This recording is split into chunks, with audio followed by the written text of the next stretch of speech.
नमस्कार दोस्तों, स्वागत है आपका नॉलेज हब के इस ज्ञानवर्धक सफ़र में। अगर आपने हमारा पिछला वीडियोज भारत सरकार की महत्वपूर्ण योजनाओं जिसका कि पार्ट 1 आपने देखा है, तो आप जानते ही होंगे कि हमने कुछ बेहद ज़रूरी योजनाओं पर चर्चा की थी जो कि सीधा सीधा शिक्षा, स्वास्थ्य, पर्यावरण, डिजिटलीकरण और युवाओं के विकास से जुड़ी हुई थी। ठीक है, तो और आज हम लेकर के आए हैं उसी विषय का दूसरा भाग यानी कि पार्ट 2, जिसमें हम जानेंगे कि भारत सरकार की कुछ और महत्वपूर्ण योजनाएं जो कि सीधा गरीबी हटाओ, किसानों की मदद या फिर शिक्षा, स्वास्थ्य, पर्यावरण, डिजिटलीकरण और युवाओं के विकास से जुड़ी हुई है। ठीक है, चाहे आप यूपीएससी की तैयारी कर रहे हैं, बीपीएससी की तैयारी कर रहे हैं या एसएससी, बैंकिंग, रेलवे या किसी भी एग्जाम की अगर आप तैयारी कर रहे हैं, तो ये जो योजनाएं हैं ये आपके लिए बेहद ज़रूरी हैं। ठीक है, तो चलिए बिना समय गंवाए शुरू करते हैं आज की वीडियो का पार्ट 2 यानी कि भारत सरकार की प्रमुख योजनाओं, जिसका कि पार्ट 2 आज मैं शुरू करने वाला हूं। तो सबसे पहले योजना का नाम है हमारा हृदय योजना। हृदय योजना नाम है जिसका कि फुल फॉर्म होता है हमारा heritage city development and augmentation योजना, जिसकी शुरुआत 21 जनवरी 2015 को हुई थी। जो कि इसका मेन जो उद्देश्य था वो था विश्व विरासत स्थलों की देखभाल करना और इन शहरों का आर्थिक विकास करना। यह जो मंत्रालय आता है ये किस मंत्रालय के अंतर्गत आता है ये योजना आता है आवासन और शहरी कार्य मंत्रालय के अंतर्गत आता है। इसका टोटल जो बजट रखा गया था 500 करोड़ रखा गया था, यानी कि 500 करोड़ का इसका टोटल बजट रखा गया था। ठीक है, नेक्स्ट योजना का नाम है हमारा बेटी बचाओ बेटी पढ़ाओ। इसकी शुरुआत 22 जनवरी 2015 को हुई थी। इस योजना का लक्ष्य था लड़कियों को पढ़ाई के जरिए सामाजिक और वित्तीय तौर पर आत्मनिर्भर बनाना है। यह जो आता है महिला और बाल विकास मंत्रालय के अंतर्गत आता है। स्वास्थ्य परिवार कल्याण मंत्रालय तथा मानव संसाधन मंत्रालय, ये 3 मंत्रालय के अंतर्गत ये योजना आता है। ठीक है, नेक्स्ट है हमारा सुकन्या समृद्धि योजना, जो कि 22 जनवरी 2015 को लॉन्च किया गया था। इसका क्या बोल सकते हैं इसको कि इसका जो मेन उद्देश्य था ये था कि बालिकाओं के प्रति परिवार के दृष्टिकोण में परिवर्तन, उसके नाम से बचत को प्रोत्साहन प्रदान करना। ठीक है, इसका मेन उद्देश्य था।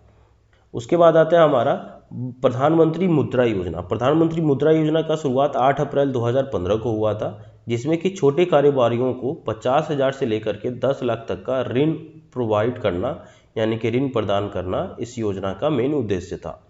यह जो मंत्रालय आता है एसएमई के अंतर्गत आता है, यानी कि इस भारत सरकार के सूक्ष्म लघु एवं मध्यम उद्यम मंत्रालय के अंतर्गत ये आता है। उसके बाद है हमारा उज्ज्वला योजना, जो कि 1 मई 2015 को लॉन्च किया गया था। इसमें था कि बिजली की उजाला योजना था, उज्ज्वला योजना तो ये सिलेंडर से रिलेटेड है। उजाला योजना जो है बिजली की खपत को कम करने के लिए एलईडी बल्बों का कम मूल्य पर वितरण करना था। ये विद्युत मंत्रालय के अंतर्गत आता है ये। ठीक है, नेक्स्ट हमारा है अटल पेंशन योजना, जो कि 9 मई 2015 को लॉन्च किया गया था, जिसमें कि 18 से 40 वर्ष के असंगठित क्षेत्र के लोगों के लिए मासिक पेंशन प्रोवाइड करना इसका मेन उद्देश्य था। ठीक है, और ये किस मंत्रालय के अंतर्गत आता है, तो ये आता है हमारा वित्त मंत्रालय यानी कि फाइनेंस मिनिस्ट्री के अंतर्गत ये आता है।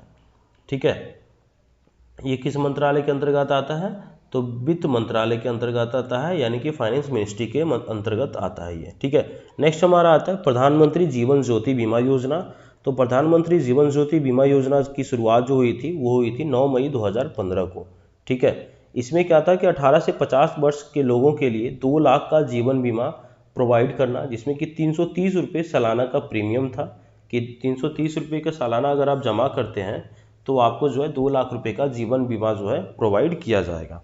ठीक है, उसके बाद हमारा आता है और इसमें जो है ये किस मंत्रालय के अंतर्गत आता है, तो ये भी आता है हमारा वित्त मंत्रालय के अंतर्गत। ठीक है, उसके बाद है हमारा प्रधानमंत्री सुरक्षा बीमा योजना। तो प्रधानमंत्री सुरक्षा बीमा योजना की शुरुआत भी 9 मई 2015 को हुई थी, जिसमें कि 18 से 70 वर्ष के लोगों के लिए साधारण बीमा या दुर्घटना बीमा 2 लाख रुपए का प्रोवाइड किया गया था, जिसमें कि 12 रुपये प्रति वर्ष का प्रीमियम इसमें लागू होता है। ठीक है, नेक्स्ट है हमारा स्मार्ट सिटी योजना, जो कि 25 जून 2015 को लॉन्च किया गया था। 2015 से 2020 तक देश के 100 चुने हुए शहरों को स्मार्ट शहर के रूप में विकसित करने का लक्ष्य बनाया गया था, जो कि शहरी विकास मंत्रालय के अंतर्गत ये काम आता है। ठीक है, नेक्स्ट हमारा अमृत योजना। अमृत योजना का शुरुआत जो 25 जून 2015 को हुआ था और इसमें 1 लाख से अधिक जनसंख्या वाले 500 से अधिक शहरों में सभी आधारभूत सुविधाओं का विकास करना ये इसका मेन उद्देश्य था। ये आता है आवासन एवं शहरी विकास मंत्रालय के अंतर्गत ये योजना का आता है। ये योजना का मेन उद्देश्य था कि 1 लाख से अधिक जनसंख्या वाले जितने भी शहर हैं उन सभी 500 से अधिक शहरों में सभी आधारभूत सुविधाओं का विकास करना। ठीक है। नेक्स्ट उसके बाद अमृत 2.0 भी लॉन्च किया गया, जो कि 1 अक्टूबर 2021 को लॉन्च किया गया था। ठीक है। नेक्स्ट हमारा आता है प्रधानमंत्री आवास योजना शहरी, यानी कि प्रधानमंत्री आवास शहरी आवास योजना लॉन्च किया गया 25 जून 2015 को, जिसमें सभी बेघर और जीर्ण शीर्ण घरों में रहने वाले लोगों को पक्का मकान बनाने के लिए वित्तीय सहायता प्रदान करना ही मेन उद्देश्य था। नेक्स्ट आता है हमारा प्रधानमंत्री आवास योजना ग्रामीण के लिए, जो कि 20 नवंबर 2016 को लॉन्च किया गया। इसमें था कि सभी बेघर और जीर्ण शीर्ण घरों में रहने वाले लोगों को पक्का मकान बनाने के लिए वित्तीय सहायता प्रदान करना, और ये जो आता है ये आता है आवास और शहरी कार्य मंत्रालय के अंतर्गत आता है ये। ठीक है। नेक्स्ट हमारा आता है डिजिटल इंडिया मिशन, जो कि डिजिटल इंडिया मिशन की शुरुआत 1 जुलाई 2015 को हुई थी। सब इसमें क्या इसका मेन उद्देश्य था कि सभी सरकारी सेवाओं को इलेक्ट्रॉनिक तरीके से जनता को उपलब्ध कराना ही मेन उद्देश्य था।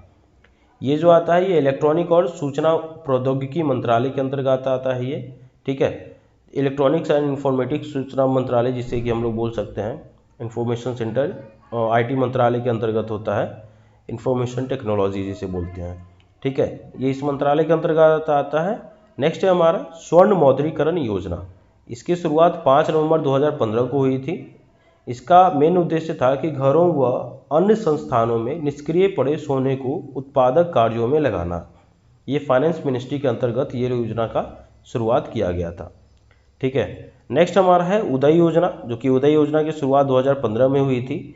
इसका मेन काम था, मेन उद्देश्य था सार्वजनिक क्षेत्र की बिजली वितरण कंपनियों को घाटे से उबारना, और ये विद्युत मंत्रालय के अंतर्गत आता है। नेक्स्ट है हमारा प्रधानमंत्री फसल बीमा योजना, जो कि 18 फरवरी 2016 को लॉन्च किया गया था। इसका मेन उद्देश्य था किसानों का प्रीमियम कम करना है जो अपनी खेती के लिए ऋण लेते हैं, यह कृषि एवं किसान कल्याण मंत्रालय के अंतर्गत आता है ये। उसके बाद है हमारा स्टार्टअप इंडिया का योजना का शुरुआत 16 जनवरी 2016 को हुआ था, और इसमें नए उद्यमों को बढ़ावा देने के लिए ये स्टार्टअप इंडिया का शुरुआत हुआ था। ठीक है। नेक्स्ट है हमारा सेतु भारतम योजना, जो कि 4 मार्च 2016 को लॉन्च किया गया। इसमें क्या था कि राष्ट्रीय राजमार्गों को रेलवे क्रॉसिंग रहित बनाने के लिए ओवर और अंडर ब्रिज का निर्माण करना था, जिसमें कि जैसे होता है ना, रेलवे क्रॉसिंग अगर आ गया तो अगर रेलवे क्रॉसिंग फाटक लग गया तो आपको पता चला कि आधा घंटा 1 घंटा आपका वेट करना पड़ जाता है। इसमें 3-4 ट्रेन 5 ट्रेन एक ही बार पार अगर हो गया तो हो गया आपका आधा घंटा 40-45 मिनट का काम वहीं पे हो गया। तो इसलिए उसमें क्या था कि उसको हटा करके या तो ओवर ब्रिज बना दो या फिर अंडर ब्रिज बना दो। तो ये बनाने के लिए उन्होंने ये स्टार्ट किया था। नेक्स्ट हमारा स्टैंड अप इंडिया की शुरुआत 5 अप्रैल 2016 को हुई थी, जिसमें कि अनुसूचित जाति या जनजाति तथा महिला उद्यमियों को नई कंपनियां स्थापित करने हेतु 10 लाख रुपए से 1 करोड़ तक का ऋण प्रोवाइड करना ही इस योजना का मेन उद्देश्य था। नेक्स्ट हमारा ग्रामोदय से भारतोदय, यानी कि 14 से 24 अप्रैल 2016 को ये लॉन्च किया गया था। इसका उद्देश्य था कि देश में सही विकास के लिए गाँवों का विकास करने पर बल देना। ठीक है। उसके बाद हमारा आता है प्रधानमंत्री उज्ज्वला योजना, जिसका कि मैं इसके पहले बात कर रहा था। ये सिलेंडर से रिलेटेड है कि 1 मई 2016 को ये लॉन्च किया गया था। इसमें क्या था कि गरीबी की रेखा से नीचे के परिवारों के लिए रियायती मूल्य पर LPG का कनेक्शन प्रोवाइड करना। यह आता है पेट्रोलियम एवं प्राकृतिक गैस नेचुरल गैस मिनिस्ट्री के अंतर्गत ये आता है। ठीक है। उसके बाद इसका 2.0 भी लॉन्च किया गया, जिसमें कि 10 अगस्त 2021 को लॉन्च किया गया। गरीबी की रेखा से नीचे के परिवारों के लिए रियायती मूल्य पर LPG का कनेक्शन उपलब्ध कराना इसका भी मेन उद्देश्य था। ठीक है। उसके बाद हमारा आता है नमामि गंगे प्रोजेक्ट, यानी कि नमामि गंगे योजना, जिसकी शुरुआत 10 जुलाई 2014 को हुई थी। इसका मेन उद्देश्य था गंगा नदी की स्वच्छता को लेकर के। ठीक है। यह किस मंत्रालय के अंतर्गत आता है? तो यह आता है केंद्रीय जल संसाधन, नदी विकास और गंगा कायाकल्प मंत्रालय के अंतर्गत। ठीक है। नेक्स्ट हमारा आजीविका ग्रामीण एक्सप्रेस योजना, तो इसकी शुरुआत 2017 में हुई थी, जिसका मेन काम था ग्रामीण आजीविका मिशन की उपयोजना है।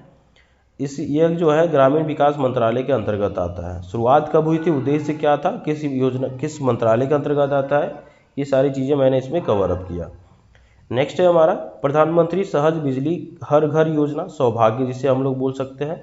इसकी शुरुआत 25 सितंबर 2017 को हुई थी। इसका मेन उद्देश्य था हर घर को बिजली प्रदान करने के लिए योजना प्रोवाइड करना। ठीक है। नेक्स्ट है हमारा राष्ट्रीय पोषण योजना, जिसकी शुरुआत 30 नवंबर 2017 को हुई थी। ठीक है। पोषण का मेन फुल फॉर्म क्या होता है, तो पीएम्स ओवरआर्चिंग होता है स्कीम फॉर होलिस्टिक नरिशमेंट। ठीक है। नेक्स्ट है हमारा ये जो पोषण योजना है, पोषण योजना का जो मेन उद्देश्य था कि 2022 तक भारत के कुपोषण मुक्त भारत का निर्माण करना है। ठीक है। नेक्स्ट है हमारा गोवर्धन योजना। गोवर्धन योजना का शुरुआत 2018 को हुआ था, 1 फरवरी 2018 को।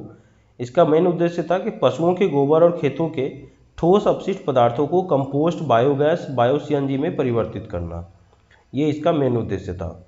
उसके बाद आता है हमारा वंधन योजना। वंधन योजना की शुरुआत जो हुई थी वो 14 अप्रैल 2018 को हुई थी। इसका मेन उद्देश्य था वन उपज के लिए प्राथमिक प्रसंस्करण और मूल्य संवर्धन की उपलब्धता सुनिश्चित हो सके। ठीक है। नेक्स्ट है हमारा पीएम आशा। पीएम आशा की शुरुआत 12 सितंबर 2018 को हुई थी। इसका मेन उद्देश्य था किसानों को उनकी उपज के लिए लाभकारी मूल्य सुनिश्चित करना। उसके बाद आता है हमारा आयुष्मान भारत, जो कि विश्व की हेल्थ केयर की सबसे बड़ी योजना है ये, यानी कि हेल्थ केयर इंडस्ट्री में पूरे विश्व का सबसे बड़ा योजना ये था कि इसका योजना का लाभ क्या क्या है। तो इस योजना का शुरुआत हुआ था 23 सितंबर 2018 को। इसमें क्या था कि सार्वजनिक स्वास्थ्य सुधार और सतत विकास के लक्ष्यों को प्राप्त करना, ये जो है ये आयुष मंत्रालय के अंतर्गत आता है। इसमें क्या था कि गरीब परिवारों को जन आरोग्य योजना के अंतर्गत वो आता है। ठीक है। ये मेन है कि इसमें क्या था कि सार्वजनिक स्वास्थ्य सुधार और सतत विकास के लक्ष्यों को प्राप्त करना इसका मेन उद्देश्य था। ठीक है। उसके बाद है हमारा प्रधानमंत्री किसान मानधन योजना। प्रधानमंत्री किसान मानधन योजना की शुरुआत 12 सितंबर 2019 को हुई थी। इसका मेन उद्देश्य था वृद्धावस्था संरक्षण और लघु एवं सीमांत किसानों की सामाजिक सुरक्षा के लिए है। उसके बाद आता है हमारा प्रधानमंत्री किसान सम्मान निधि योजना, जिसमें कि 24 फरवरी 2019 को ये शुरुआत किया गया था। इसमें क्या किया गया था कि भारत सरकार के द्वारा देश में छोटे और सीमांत किसानों को प्रत्यक्षता आय संबंधी सहायता प्राप्त करना, जिसमें कि 6,000 रुपये प्रति सालाना के रूप में इनको प्रोवाइड किया गया जाना इसका मेन उद्देश्य था। ठीक है। मेनली रूप से कुछ इनको सपोर्ट करने के लिए ही योजना का शुरुआत किया गया था, और ये जो योजना है कृषि मंत्रालय के अंतर्गत आता है। नेक्स्ट है हमारा प्रधानमंत्री कुसुम योजना, जो कि प्रधानमंत्री कुसुम योजना की शुरुआत मार्च 2019 में हुई थी। इसमें क्या था कि किसानों के लिए सोलर पंप और नवीनीकरणीय ऊर्जा संयंत्रों के स्थापना के लिए, यानी कि किसानों के लिए सोलर पंप और नवीकरणीय ऊर्जा संयंत्रों की स्थापना के लिए ये जो योजना है इसकी शुरुआत की गई थी। नेक्स्ट है हमारा प्रधानमंत्री गरीब कल्याण योजना। तो प्रधानमंत्री गरीब कल्याण योजना की शुरुआत अप्रैल 2020 में हुई थी। इसका मेन उद्देश्य था सरकार द्वारा गरीबों के लिए शुरू की गई एक अन्न वितरण योजना, जिसे कि हम लोग बोल सकते हैं। ठीक है। प्रधानमंत्री अन्न वितरण योजना इसको हम लोग बोल सकते हैं, प्रधानमंत्री गरीब कल्याण योजना को, जिसमें कि एक अन्न वितरण योजना इसका सेकेंड नाम या उपनाम बोल सकते हैं इसको। ठीक है। नेक्स्ट है हमारा जल जीवन मिशन, जो कि जल जीवन मिशन की शुरुआत 15 अगस्त 2019 को हुआ था।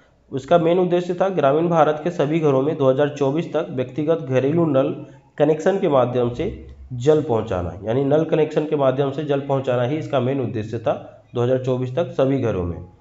ये जल शक्ति मंत्रालय के अंतर्गत आता है, जिसको कि ये 2024 तक ये मिशन को कंप्लीट करना था। उसके बाद हमारा है फिट इंडिया मूवमेंट, जो कि फिट इंडिया मूवमेंट की शुरुआत 29 अगस्त 2019 को हुई थी। जिसका मेन उद्देश्य था आसान जीवन शैली से लेकर दिन प्रतिदिन के जीवन के शारीरिक रूप से सक्रिय तरीके से व्यवहार में परिवर्तन। ठीक है। उसके बाद हमारा आता है सुरक्षित मातृत्व आश्वासन योजना, यानी कि जिसे सुमन योजना के नाम से भी जाना जाता है। इसकी शुरुआत 10 अक्टूबर 2019 को हुई थी। इसका मेन उद्देश्य था मातृत्व मृत्यु दर एवं शिशु मृत्यु दर में कमी लाना, यानी जब होता है ना जच्चा बच्चा दोनों ठीक रहे तो उसके सुरक्षा प्रोवाइड करने के लिए ही ये योजना को लॉन्च किया गया था। ठीक है। तो ये इस वीडियो में मैंने टोटल कुछ योजना के बारे में मैंने जाना, जो कि इसका पार्ट 2 था। भारत के क्या बोल सकते हैं सेंट्रल गवर्नमेंट का जो स्कीम है उसमें कुछ ऐसी योजनाओं के बारे में जाना जो कि देश के शिक्षा तंत्र, स्वास्थ्य सेवाओं, पर्यावरण संरक्षण और डिजिटल इंडिया की दिशा में मजबूत कदम उठाया गया है। ठीक है। तो जैसा कि हमने पहले भी कहा था कि ये योजनाएं न सिर्फ परीक्षाओं में महत्वपूर्ण है, बल्कि हर भारतीय नागरिक को इनके बारे में जानकारी होनी चाहिए। और दोस्तों हमारा ये टॉपिक यहीं ख़त्म नहीं होता। सरकार की कुछ और फ्लैगशिप योजनाएं हैं, जैसे startup India, smart cities mission, make in India और अन्य योजनाएं, जिन्हें कि हम पार्ट 3 में विस्तार से जानेंगे। तो अगर आपने अब तक चैनल नॉलेज हब को सब्सक्राइब नहीं किया है तो अभी कर लीजिए, ताकि अगला वीडियो आपसे मिस ना हो। ठीक है, वीडियो अच्छा लगा हो तो लाइक और शेयर ज़रूर करें, और कमेंट करके बताइए कि इस वीडियो में कौन सी योजना आपको सबसे उपयोगी लगी। और मिलते हैं आपको जल्द ही अगले भाग में, जिस जगह की पार्ट 3 रहेगा। पार्ट 3 लास्ट हो जाएगा इस योजना का, योजना से रिलेटेड वीडियोज़ को देखने के लिए। ठीक है, तो मिलते हैं जल्द ही अगले भाग में। तब तक के लिए पढ़ते रहिए, सीखते रहिए और जुड़ते रहिए नॉलेज हब के साथ। Thank you so much for watching my channel and all the best for your future exams.